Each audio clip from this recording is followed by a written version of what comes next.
Well, good morning. It's me, Kenny Polcari, your host of the party, and today is Tuesday, December 19th, 2023. And as you can see, it's another beautiful day here in South Florida. It's about 75 degrees out there right now. Probably going to be there most of the day, which is actually perfect weather at this time of year. So anyway, what is it that you need to know as we get closer and closer to the holidays and the long weekend? So, apparently, the story just continues. You got another Fed head that comes out yesterday and tries to talk it down, right? Austan, who's usually a dove, was actually more of a hawk, trying to talk it down. And then they send out Mary Daly. Remember her? She talks it right back up, saying that rate cuts are appropriate. And so bonds are just churning. Stocks advance, though, on declining volumes. Think, the holidays coming up. Oil advances as the Iranians are creating chaos in the Red Sea.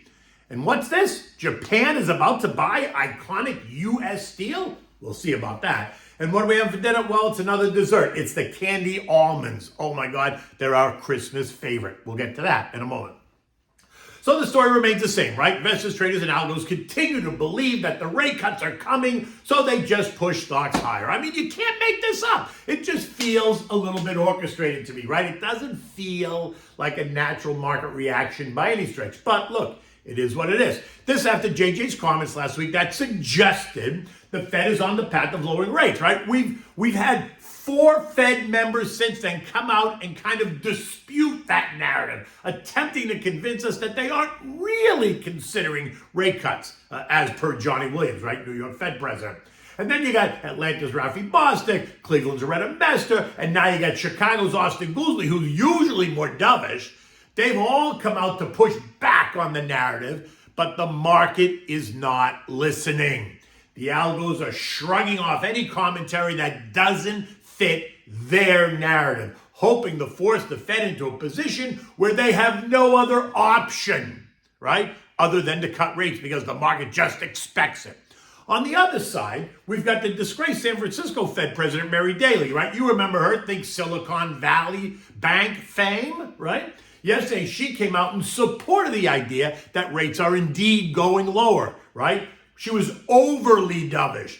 And she's saying that the Fed has accomplished its mission and is now going to begin the process of lowering rates. And that is who the algos chose to listen to. Because why? It fits their narrative. I mean, it's chaotic and it's disruptive. But you can't help wondering, what is going on?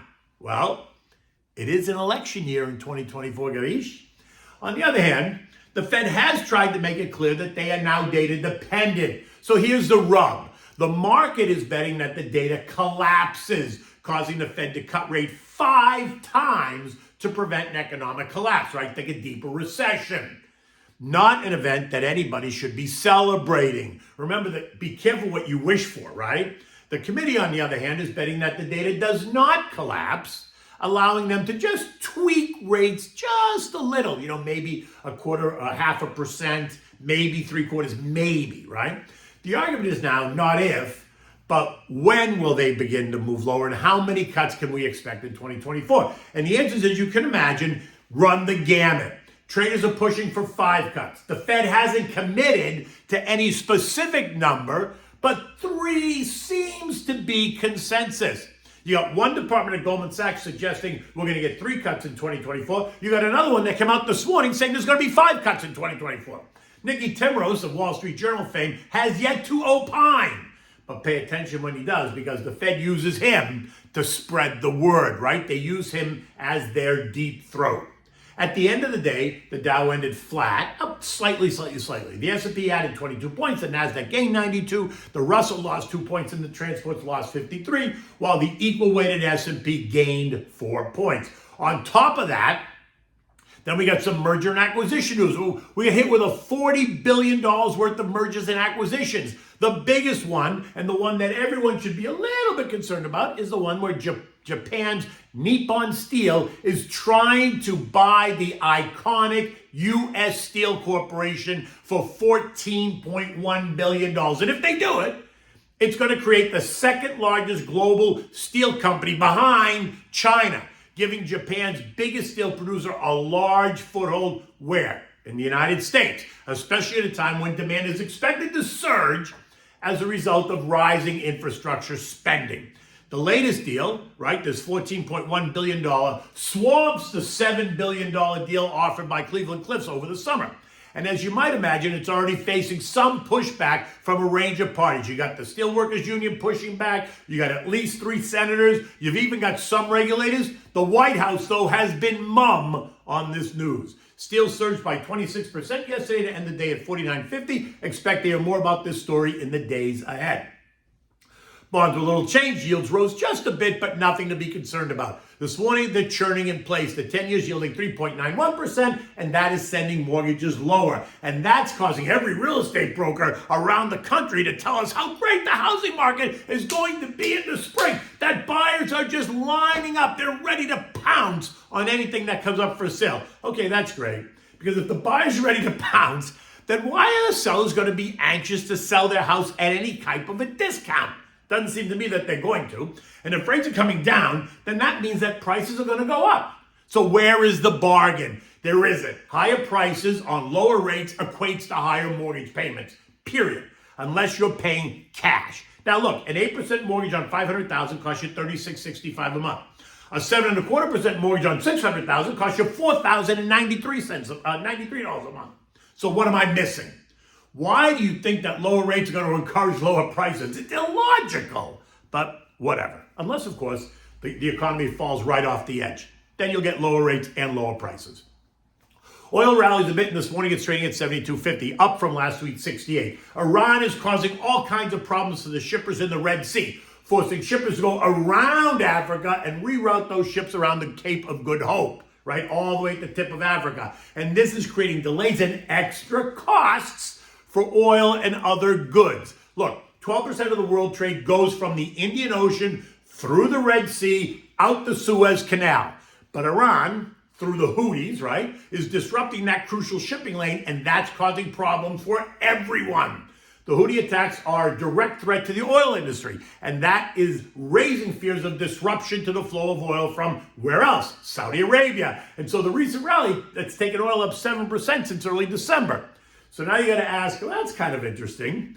From a Saudi perspective, no? I mean, I'm just saying. Now, gold steadies in. It is now trading at about $2,040 an ounce as the Fed easing path remains a little bit muddy. And some members pour cold water all over the idea of rate cuts. Remember, though, higher rates will cause the dollar to strengthen. And that's usually a negative for gold, while lower rates will cause the dollar to decline. And that's usually considered a positive for gold. In any event, gold remains in the 1990-2050 trading range. Today brings us, on the economic front, housing starts and building permits, both expected to be a little bit weaker. Tomorrow is bringing us mortgage apps, existing home sales, the Conference Board Consumer Confidence Number. Thursday brings us the GDP and the core PCE, and Friday brings us the all-important PCE deflator and personal income and real personal spending. Now, remember, though, it's also going into the long weekend over Christmas, so there's going to be less people at their desk, and so therefore moves can be more exaggerated on the data. Now, I continue to urge caution, which doesn't mean that I'm not in the market or that I'm telling you not to be in the market. That's quite the contrary. I'm just saying tread lightly. Stocks have gone straight up for 8 weeks. I mean, straight up. There's been no pullback. So all I'm saying is don't get caught up in the euphoria. Keep a level head. The market action has been strong. And while I love the fact that stocks are up and portfolios are up, I am not yet convinced that the Goldilocks narrative is going to play out the way the market is suggesting that it's going to play out, or the way the market's responding. My fear is that the sharp rally is just setting us up for some disappointment, at least in the early part of 2024. Everyone is saying that there's so much money on the sidelines and cash or cash equivalents that it was earning more income at 5%, which it was. But when rates get cut, money's going to start looking for better returns, thus this rally that we've seen. So I ask, what happens if the Fed doesn't cut? What happens if inflation remains sticky? What happens if the narrative is not the narrative? Which is exactly why I say you build a diversified portfolio that helps you moderate the risk and ride through the storm, and why you should be talking to your advisor if you are concerned. Now, this morning, U.S. futures are up. I mean, it's laughable, right? Were you expecting me to say something different? Dow futures up 16, the S&P's up 5, Nasdaq's up 19, the Russell's up 6. Investors are beginning to hit the road, both here and abroad, right? Expect volumes to dry up, which can only mean that moves can become more exaggerated as a result, which is why you should never make longer-term decisions in times like this, the next couple of weeks, right? European markets are churning, although there are finance ministers and central bank governors from the group of 7 that are meeting this morning. Not sure anything's going to get done, but they want to let you know that they are working hard right into the holiday. At 7 o'clock this morning, markets across the European region were mixed. They were up or down small, nothing dramatic by any stretch. The S&P closed at 4740, up 22 points yesterday, even as the Fed tried to talk back, or members of the Fed tried to talk back the excitement. Expect the tone to settle down, but the action may become a bit more exaggerated due to the coming holiday, shortened weekend, holiday vacations next week. I suspect the Fed is going to continue to try to control the latest narrative. Successful or not, we're going to find out. Let's see who else comes out of the woodwork to counter JJ's latest commentary. Like I said, we've got 4 that came out against it. Mary Daly came out for it. So let's see who the next one is to come out of the woodwork. If you're invested, you're good. If you have more money to put to work, don't chase it. Be a little bit patient. You can afford to be passive. Let it come to you. And if you're just starting out, understand your risk profile, know where you are in your life cycle. Feel free to call me to discuss, right? I'm always happy to talk about it. 212-381-6194. Okay.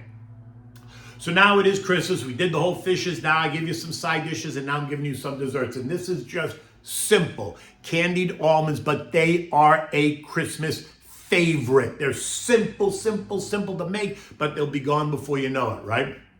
For this, you need just 2 things. You need a bag of raw almonds, and you need white sugar, right? You need a piece of tin foil. You're going to spread a big piece of tin foil on the counter, and then you're going to get 1 cup of sugar. You're going to put it in a deep pot, right? You're going to turn the heat to high, and you're going to add the almonds, like a 25-ounce bag of raw almonds, to the sugar. And you just have to take a wooden spoon and stir and stir and stir. And as the sugar heats up, it's going to start to melt. It'll get clumpy, and then it'll start to melt. You just need to keep stirring and stirring until it becomes dark and nutty brown. You're going to stir to coat all the almonds, right? It's going to start to get smoky a little bit.